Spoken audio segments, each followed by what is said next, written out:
this morning masterclass of Dr. Saadi. So to do digital transformation or to do vision realization, you need either upscaling or rescaling. We've seen with John William in big data that need data, big data, data center of excellency.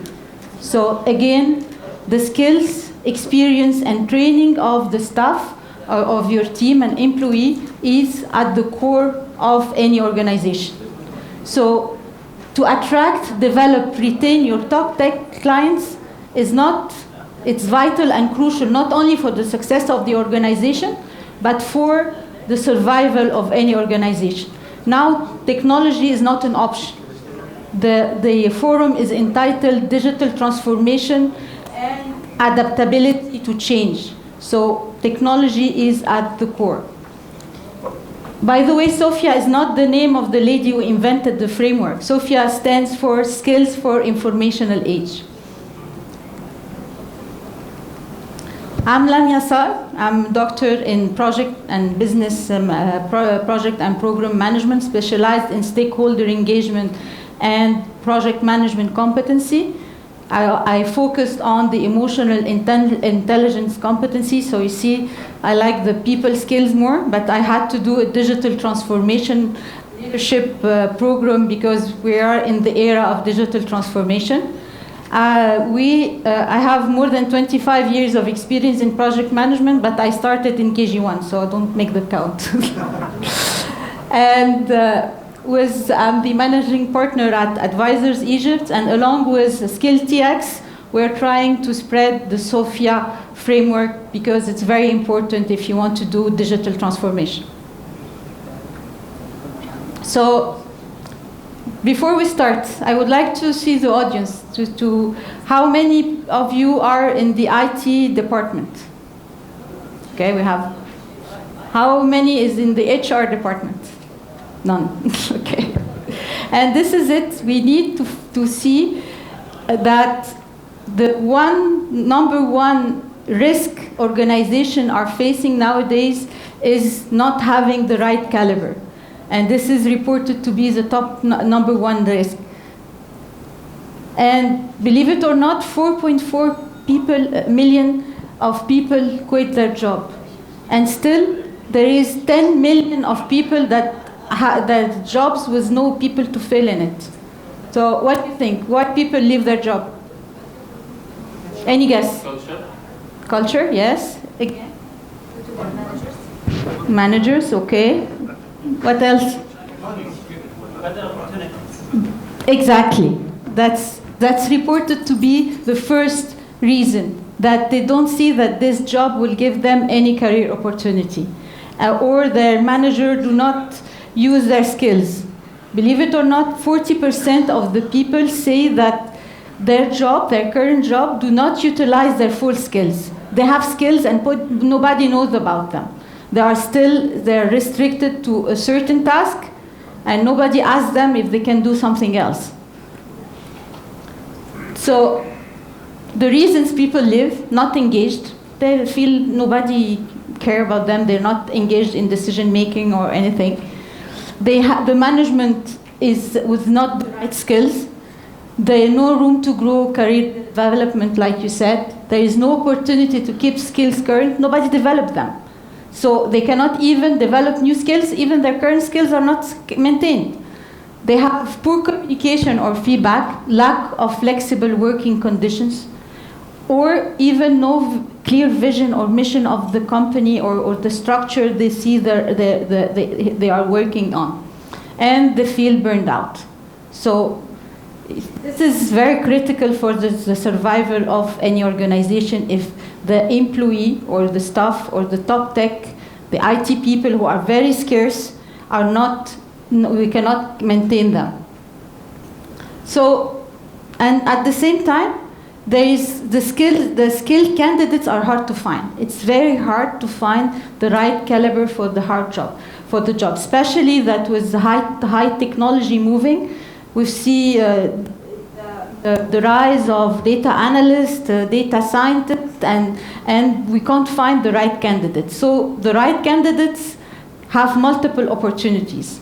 And the managers say that 80% of the people just leave the company because they have better opportunity elsewhere.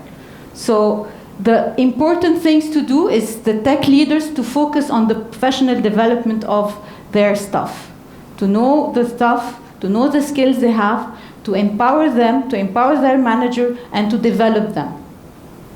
So this is a funny thing, because the standard HR system, they have normally 8 competencies. So if you request a cybersecurity or digital forensic specialist, they cannot differentiate between a forensic specialist and the simple service desk analyst. So you can end up with a security guard afterwards.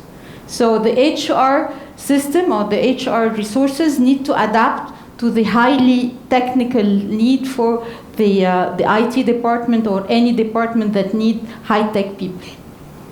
So basically, the company feel that they know the skills they have. But actually, I'll show you just now, the skills is not the skill they have, the thing they have. Because the skill they actually have is something else. So there is a difference between both. And then they have a view of the skill they need. So if you can see here, the good thing is this area where it's a known usable capabilities. They have the skill and they need it, so it's good. But the problem arises when you have a skill gap. You need the skills and you don't have it in the company. But the most dangerous part is this area. When you think you have the skill, when you think you have the skill and you actually don't. And this is where all the cyber breach and the thing, because you thought you had a super cyber security person that can proactively act on any data breach, but you don't have it actually. And this is the most dangerous one. You have a skill that is unused, which is not, you might use it in the future. So we want to know what the company actually who's getting it right do. They confirming the skill they have and the skill they need. It's very important to actually know what you have and what you need. John this morning said, if you don't know where you're going, you cannot go anywhere. You need to assess what the skills in your even as an individual. You need to have an individual assessment. See, this is the skill I have, and I want to grow to move upwards or whatever, to go into next job. So I need this skill. So I have to develop myself in those skills. Then they identify to use a common language, because if you can see that different companies, they have different skill structure, different definition of competency. So they have identified a common language to define the skill and to define and describe the skill. And that's where Sofia comes in. It's like using a GPS. Why inventing a GPS where there is already GPS available so everybody can understand the language, the same language? So when you want a data analyst, the skills are set. When you go to a recruiter, the data will be known, so everybody speaks the same language. Then you start taking interest in the experience and skills of the employee. You should not focus on assessing the skills only of the job at hand, because the people might have other skills. So you have to assess all the skills and experience, even if it's not utilized in the job at hand. So, by doing that only, the employee feel they are empowered. They feel his or her is recognized, she's recognized for the skills and expertise they have. So it's already feel them that somebody is looking at them. Somebody is analyzing their skills, so there is area for improvement. And you should not focus on the current job, because they might have something that is not utilized that you might use. Then you have to be very transparent about the skill you need. because this is where the manager and the organization will look to develop and put an action plan with clear, with specific data for development, training, and growth. And then we empower the individual specialist and their manager to maintain their own skill profile, because it's something adaptive. It's not one time. You have to up to date. The technology is changing so fast that it's not one thing that you do. You have to be continuously updating your skills profile, your requirement, and everything. So we say that it's a data-driven decision making. It's based on actual data, on actual skills, on actual descriptions, on training. But for example, you attended this forum, it should be reported back that you grasped this knowledge and you had. Then what's the vital ingredient to do that?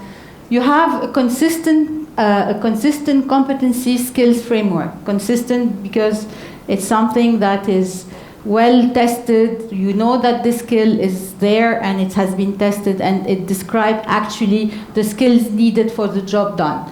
You have to knowing what skill you have against the framework, and knowing what skills you need in the future or now, will be able to give you what's the skill gap analysis. And then this is where you're going to put your development plan, prioritize the skills that are most important, not spend money on something that is not needed now. And then you will have a clear career development action plan. So in any organization with the fast-growing data, technology, digitalization and technology-driven companies, you have to ask yourself, does your company have the right skills? To prevent data loss or cybersecurity incident, successfully complete digital transformation. Do we have the skills to operate at your desired operating level? Deliver service to the agreed levels. Integrate during merger and acquisitions. Do we have the skills? Recruit, retain, and develop talented individuals. Ensure compliance with legislation and quality standards. And this is where all the security regulations that comes in. You have to be very adaptive to be able to answer those. You have to ensure compliance, you have to improve project success, support agile operation. And this is, again, if you don't have, you know the skills you have, you cannot be agile. How can you be agile when you don't know what you have? And then getting competitive advantage in responding to technology change and innovation. And something that is also, you might consider that when you know all your skill set, you know what you have, you know what you need, you can just go and outsource the skills. It's not necessarily you can say, I don't want to invest now in this data analyst or the big data, I will just outsource it for the moment. And then when you go to the outsourcing company, it's very clear what you need because it's set, it's clear, it's well defined. So we say that we have what we call a digital skill management maturity. You start with recognizing the need for digital skills and start your journey. It's where you set where you want to go. Then knowing the skills you have with an accurate inventory of current skills. And believe it or not, most of the company do not have what we call skills inventory. This is basically, it's a job, you got a job need and then you hire the person regardless if you don't do the analysis, you might not have it in the company. Then knowing the skills you have and the skills you need, you can have a job description, a role profiling, defining against a same skill framework. And then you start your recruitment process utilizing those description and assessment, and what we have project and business as usual skills are expressed in this framework. Last thing is, before last, the first maturity is knowing the skill gap. You know the skills you have, you know the skills you need, and now you can assess the skills the skill gap and put an analysis on an organization level or on a team level or even on individual level. And then knowing the skills you have, you can make sure that you retain those people. They are not gone away. You don't lose your top people because simply you didn't invest in their development or empowering them. So what is Sofia? What is it? It's skill for framework. It's a global common reference and for skills and competency into digital worlds. It describes skills and competency. It's not a high-tech profiling of tools and techniques. These tools and techniques and this can be mapped into Sofia, but it's basically a competency framework for professional in ICT, digital software engineering, cybersecurity, and other technology related. It's a globally accepted reference. That's what I was saying. Why inventing something from scratch while you have it already there? And it's used in 200 countries. It can be used as an individual level, can be used at the business level, at a corporate level, and even at a governmental level. There is countries that use Sofia to assess, for example, in Australia, they use it to map the difference between people that are unemployed and their employability. So they know, they identify the skills they need to make those people employable. So it's already tested, and it's for free. You can just download it. So it looks like that when you download it. It's a reference with all the skills. And actually it has, that's why I say it's already tested. It has more than 20 years of history. It started in the 90s with industry frameworks and best practices. The first version of Sofia was released in 2000, and then the last version was released in September 2021. It's called Sofia version 8. Sofia is owned by a non-profit organization, non-for-profit Sofia Foundation. We call it a global corporate development of industry because the updates is done by the users, overseen by Global Design Authority. It's the user that goes back and updated continuously to stay up to date with the change of technology. And there is a global governance. They call it Sofia Board and Sofia Council, which is from professional bodies, industry bodies, and leading accredited partners.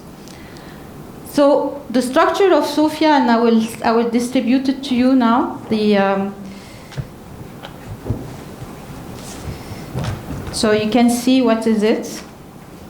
Just pass it around.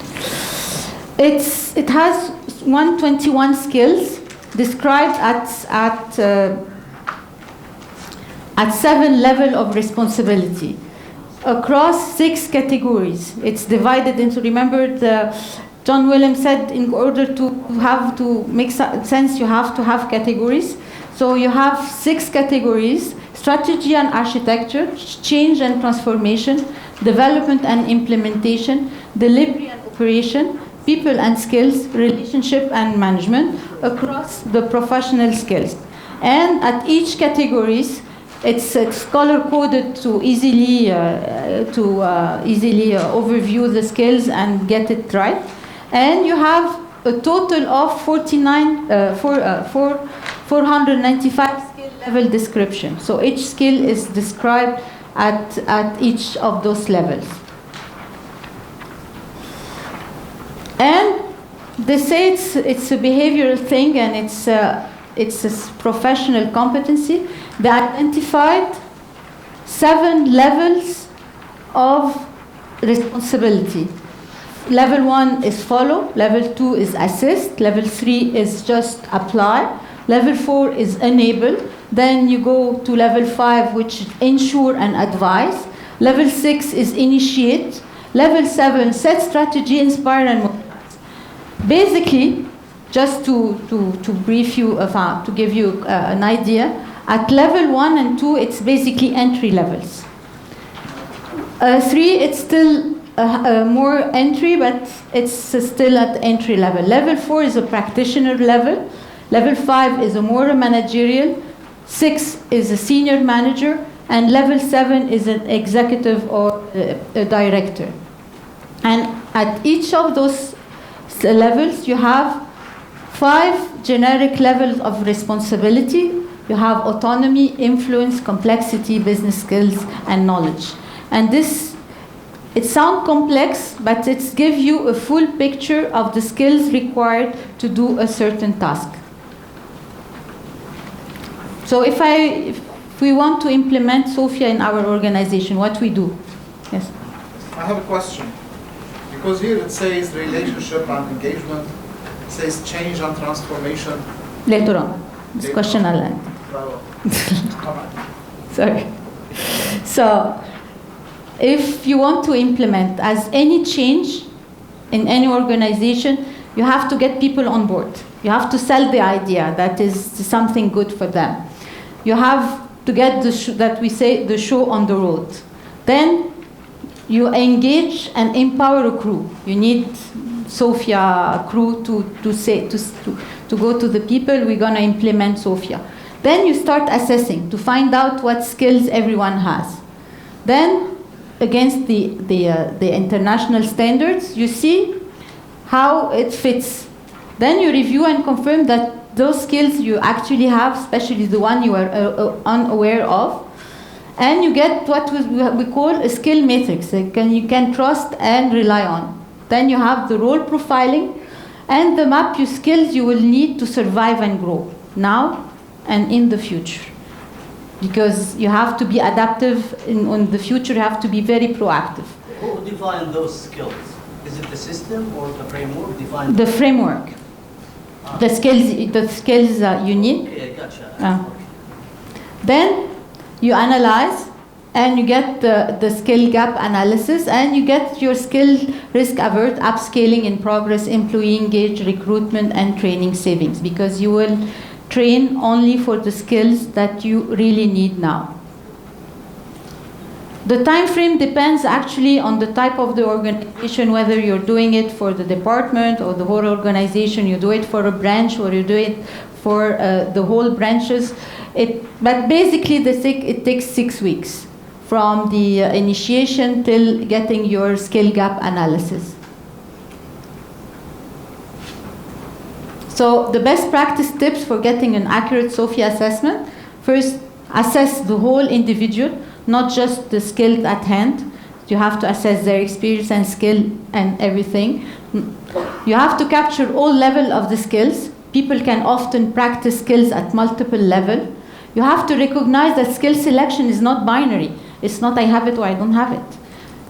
In this case, you apply the 80-20 rules. If the description fits, you will see sometimes I don't have it, I have it. So if it fits, the description fits 80% of what you think you have the skill. If it don't then you don't have it. Ensure that you assess the level of responsibility characteristic, which is autonomy, influence, complexity, skills, and knowledge, as well as the professional skills. This Sofia gives us a certification of the skills. It's good for the individual to have a certified that they possess the required knowledge, training, or experience for their employee, for their customers. So it's a proof that they have the required skills to do the job. Then this certification also it can assess the knowledge to perform the job. It can assess the skill proficiency. If you have the experience to do the job, you know how to do it, or the competency that you have the skill, you have the knowledge, you have the experience, and you have a reliable accuracy that you will do the job in the right way, in the right time, every time you will.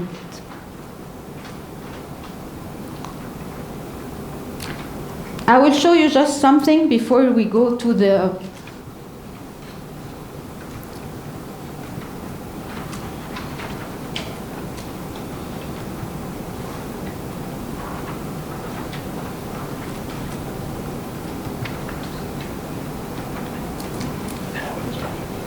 I don't know what's wrong.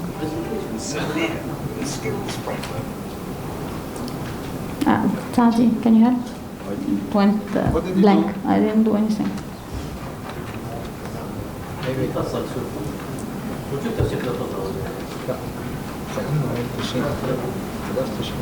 It's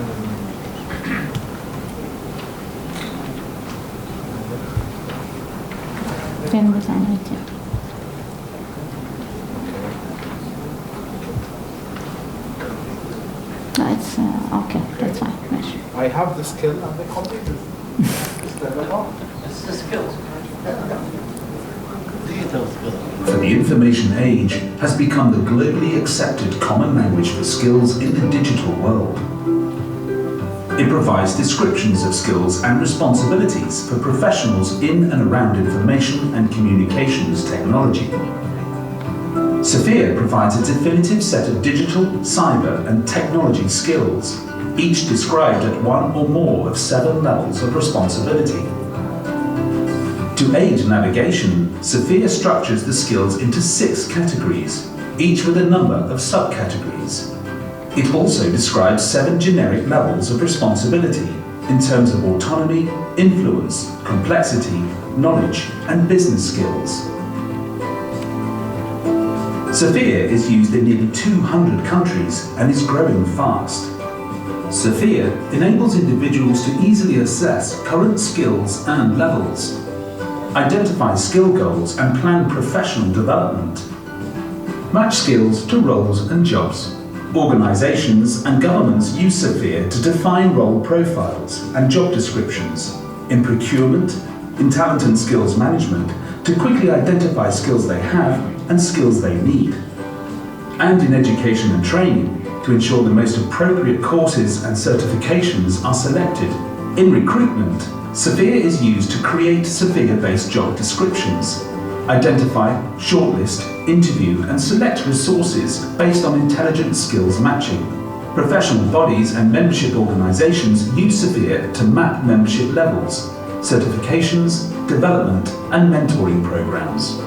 Conference and event organizers identify target audiences by mapping to Sofia, so individuals can select the event and sessions which best match their needs.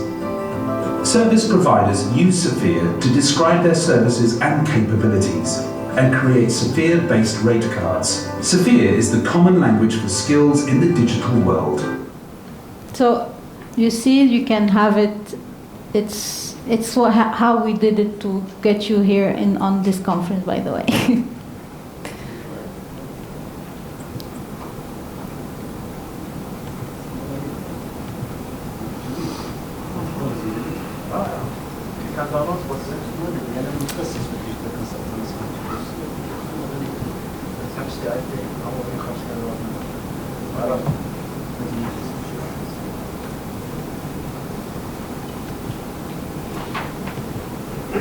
I forgot to tell you that also the good thing about Sofia that it's in 8 languages, including Arabic.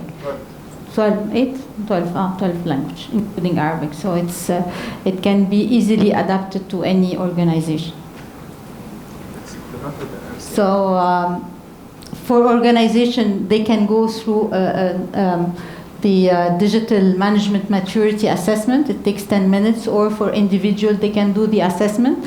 And usually the assessment is between 10 or an hour, from 10 minutes to an hour, depending how you stay on the survey. So, do you want to do a workshop, or are you exhausted? Yeah, please proceed. Okay.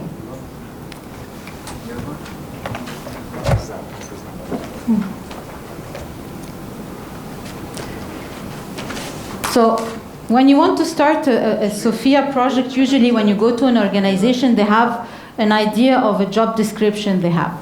So you always start with a certain documentation. Then you collect the data. Then you analyze the generic level of responsibility and accountability.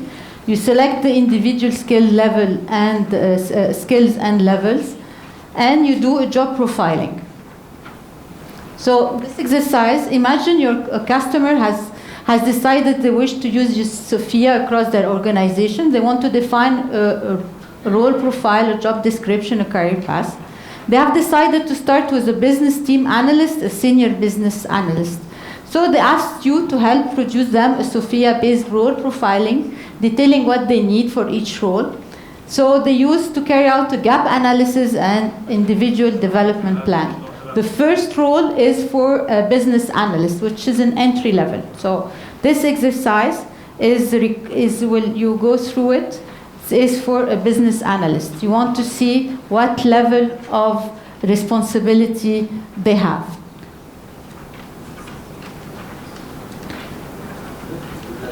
So you can read this. The business analyst is to helping the business meet its objective.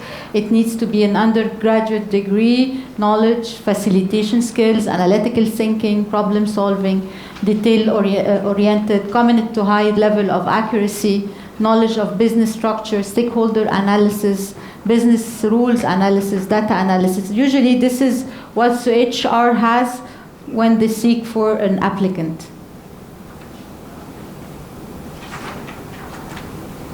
So we want you to look at the levels of, here, it's at the side, the levels of responsibility and the levels, and to identify which one is best fitted for this business analyst. Which level of autonomy, influence, complexity, business skills, and knowledge.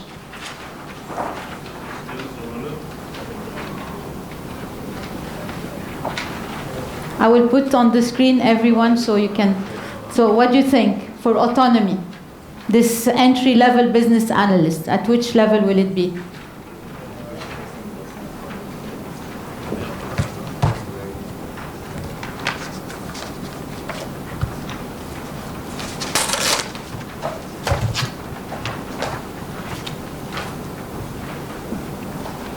What do you think? Wild guess. 3. Actually, it's 4. Right, you're right. Because he can work under a clear frame of accountability, and he can do it by himself. What level of influence that he has? What do you think? Influence? At which level? 1. Oh, you're very tough on him. Any guess? 1 or 2. Actually, he's at 3. But actually, this is the thing that sometimes when you're discussing the level of responsibility, you need to sit with the manager, the direct reports, and have a discussion on the need on the specific job to actually identify the levels of this skill level. How about complexity? Which level? How complex is his job according to knowledge and knowledge applicability? 2. 5. 4.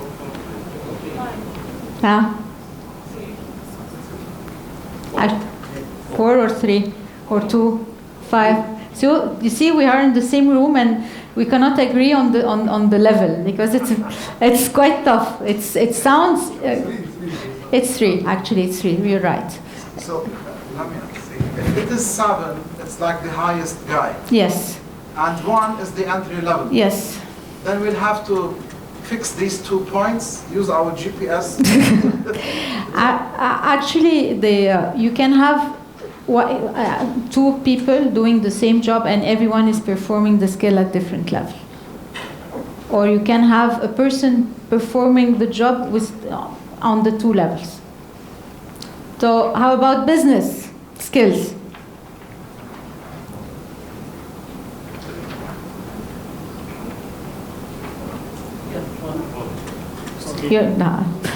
Entry level? He's business analyst. He's a business analyst, sorry. Which data entry?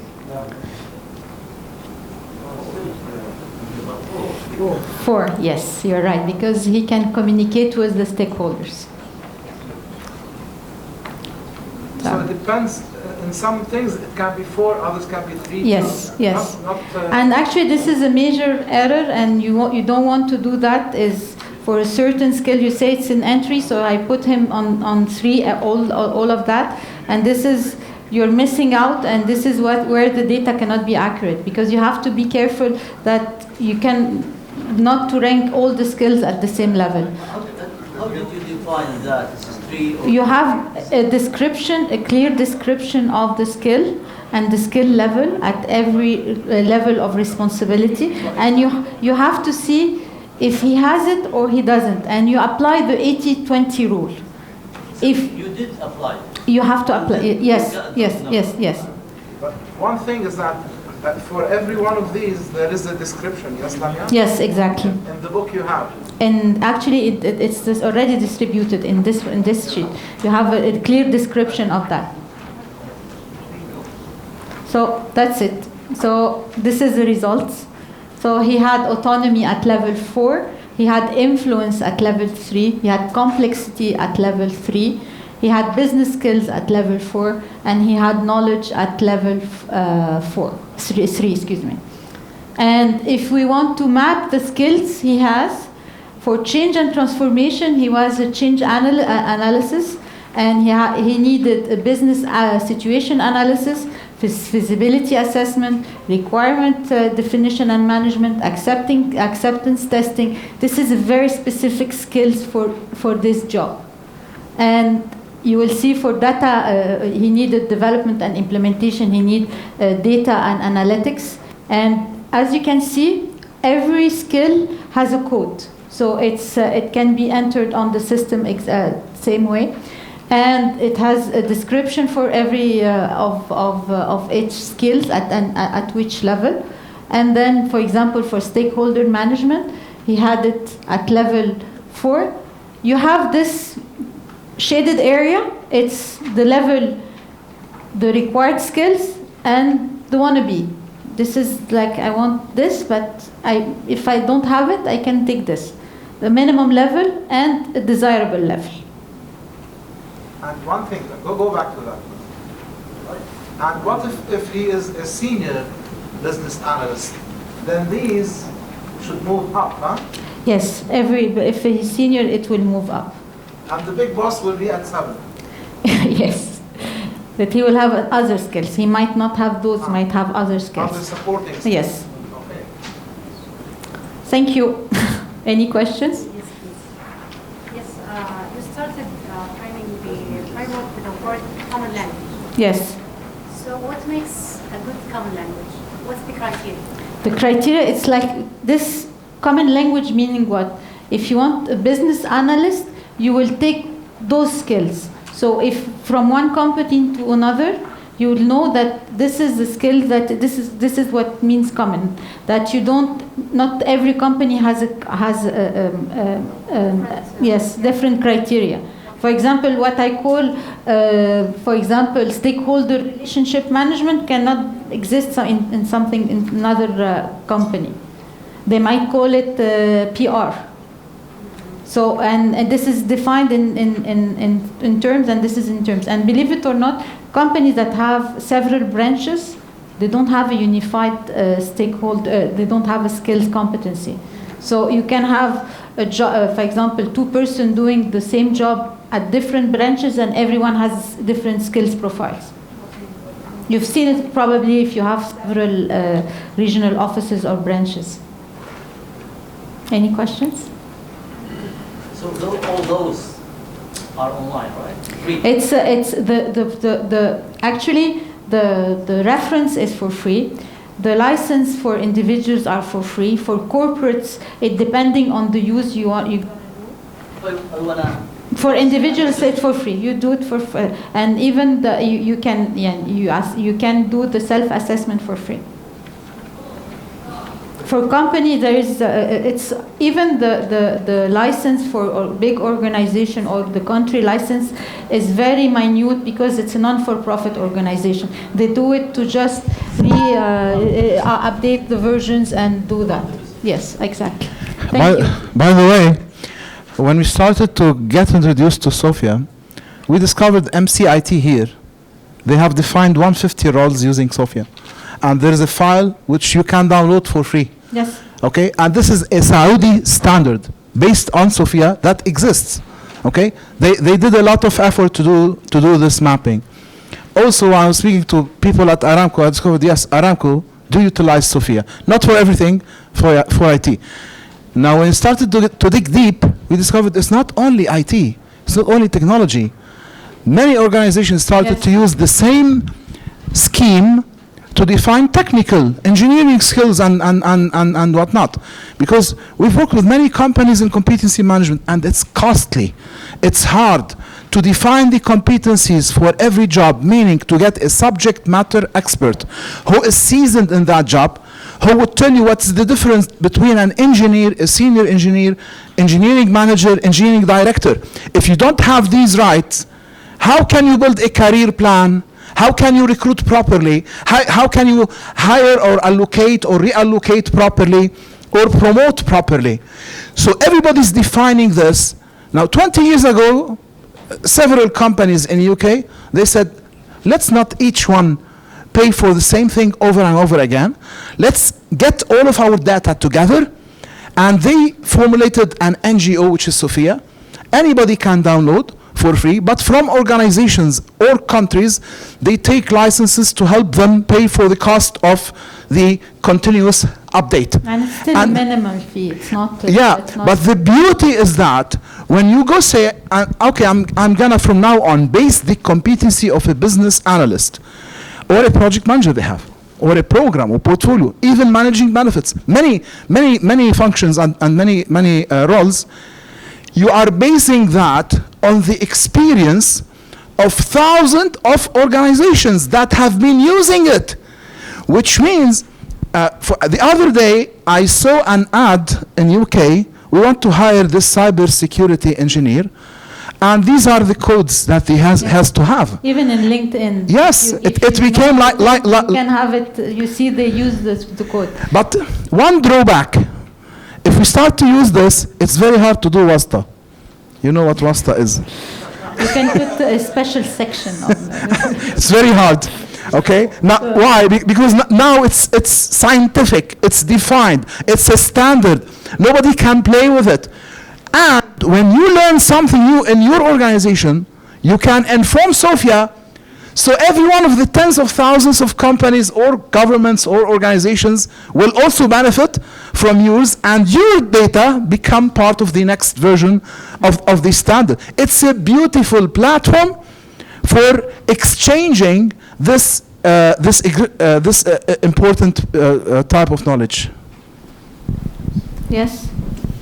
Thank you. Thank you, Dr. Lamia. Just my question regards to how often does it get updated? Yeah, maybe the new functions now with Web3, metaverse, or It actually just got updated last September, so it's it's as soon as there is something new that come out, it get updated.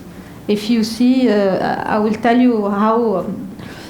Just let me go back to this slide where you had the updates to see how often it is updated. You know, Australia got a country license, meaning all government, all public, all private NGO are using Sofia without paying a penny, because they licensed it for the whole country.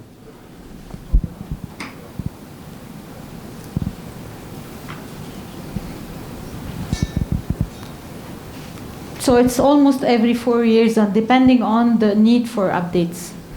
I think it's gonna be faster with Yes. the changes going on. Okay, they will never allow it to become obsolete, because all of these organizations depend on it. And it's all about keeping your skills up to date. So they have it's fast growing. Every day the new technology gets in, a new requirement for jobs gets in, a new skills gets in. So it's so moving so fast that, and this is the beauty of Sofia, that is, it's quickly adaptable. It's not one thing that you do at one time and that's it. It's continuous. Like it. Free question? Yes. First of all, thank you You're welcome. interesting knowledge and sharing this great presentation. Regarding the time frame, if you can please go back to the if you can go back to the slide where the time frame there, 6 weeks, I believe you say. Yes, that's a typical one. This is the typical, okay? Whatever the size of the organization is, or it is. It's a small thing. Okay. It's a pilot thing. A pilot. Of course, because if you're talking about Saudi Aramco, it's not the same like a small business Organization. Things here they don't know. Okay. Okay, thank and you. it depends, and also it depends on number of employees. If Sure. you want to do it Yes. for all the branches, if you want to do just only for a certain branch. This is my point. So this is only the pilot or an Yes. example for this Yes, organization. yes, exactly. Thank you very much. Welcome. Any questions? I really appreciate that you stayed so late. So good. Dr. Thank you for the presentation. Welcome. I have a small question. If there is software can help us in analyzing an assignment and make it automatic, better It's than already, there is a s- software that you put all the data on, and Okay. it assess the skills you have and the skills you need and see the gap. And it's a software competency skill. So far it's available. So available on the website of it's of not soft- available. This is something else. This is not okay. because it has to be very specific, and it Yeah. has to be downloaded to your system, and it needs to be linked with HR. So it's something else. Okay, and also it can determine the levels also because the You level. can, I think the homework for you is to go and do the self-assessment and see how you Yeah. fit, how the skills you have versus the industry, and it's even for as a self-assessment, it's nice to see what you have and how to. Yeah. Because it's always assessing yourself is where you see where you want to go, and this is good. We don't want to be Oh. shocked. Yeah. Okay. No shocking, because you have to face reality. This is the only way to move on. Okay. Thank you. Welcome. Yes. What's the relationship between Sofia and Untitled Chapter? It's actually a way to be agile, because in order to adapt quickly, you have to know what you have. And you have to, remember I told you the skills you need now and the skills you need in the future. You have to foresee what you need in the future in order to adapt and be agile. Because, for example, if, like John, you want to have a big data center of excellency, you need to start hiring your data scientists. You need to have your data analytics. You need to work on it now. You can start with outsourcing some of those skills from outsourced, but you still, in order to be agile and adapt, have to start working now. That's the only way to adapt, is to know where you are. For the big data, by the way, it's aligned 100% to Sofia. Yes, exactly. So all the skills and the 5 roles he spoke about are aligned to Sofia. Everybody now is doing this. Everybody aligning their around 200 certificates in the world aligned to Sofia. Khalas, it is the standard, and there's no other one. So, Doctor, we can say this Sofia is kind of change management with the database or historical data or reference we can use to change or to fill the gap. Sorry, excuse me, I didn't get the answer, question. This Sofia, Yes. we can consider it as a kind of change management. It's at the core of change management. I told you it's a change management, because the way to change, you have to know where you are and to adapt for digital Yes, exactly, for digital transform. The skills, yes.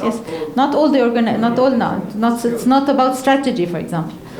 But as I said before, people are at the core of all the changes and all the digital transformation.